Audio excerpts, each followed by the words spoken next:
Hi, welcome to Suspended in Thought. As I mentioned in my intro, I'm a relational person.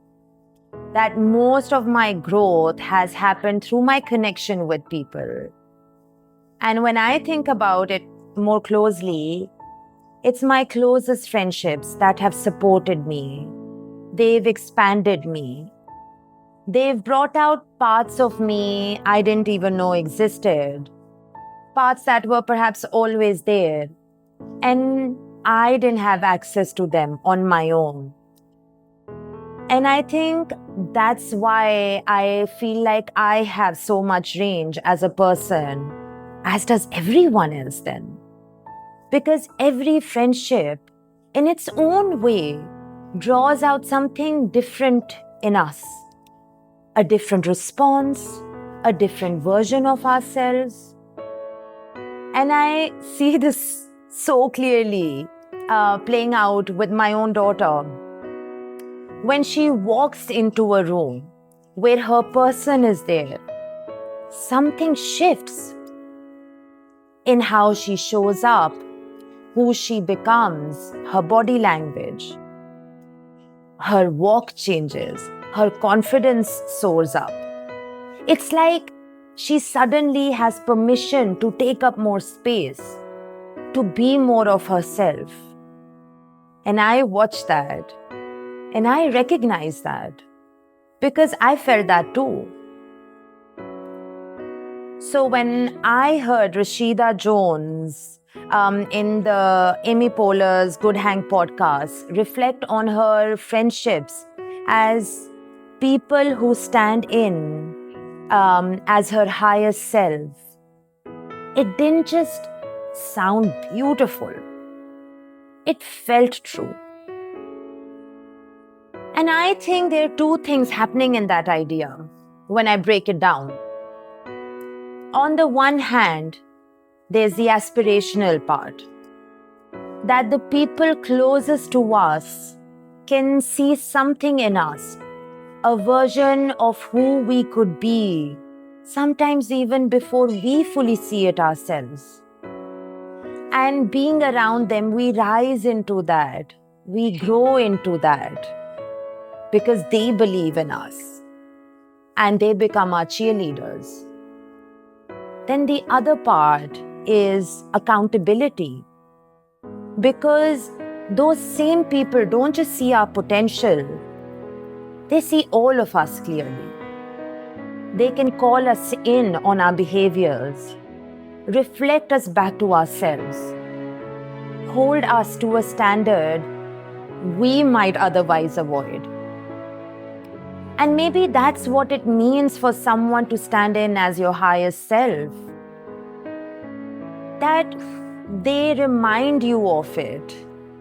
They make it harder for you to forget who you are at your best under all circumstances. And I think there's something even deeper in that. The layer in that is how those bonds have trust in it.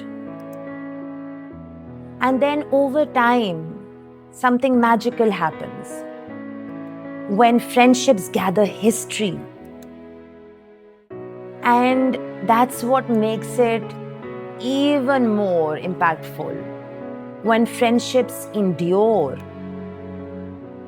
they build a kind of language, a vocabulary of who you've been across different moments in your life and how they have shaped you.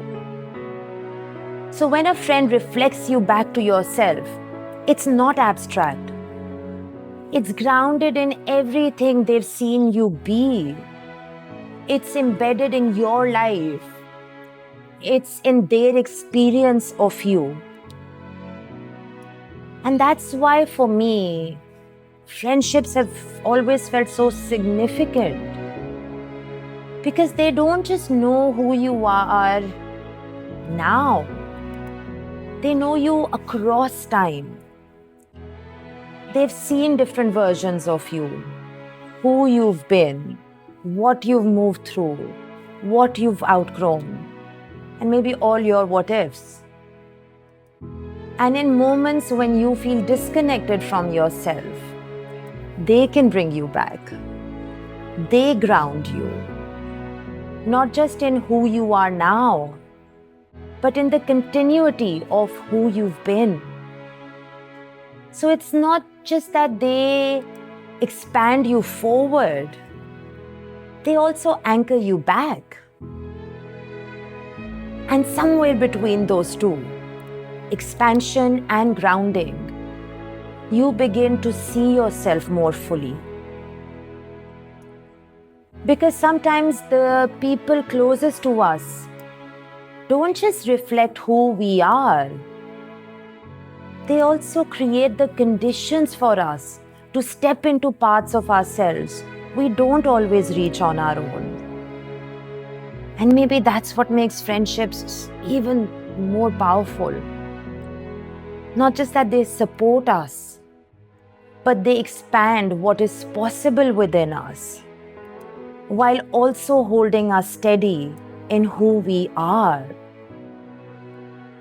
Because who we are isn't fixed.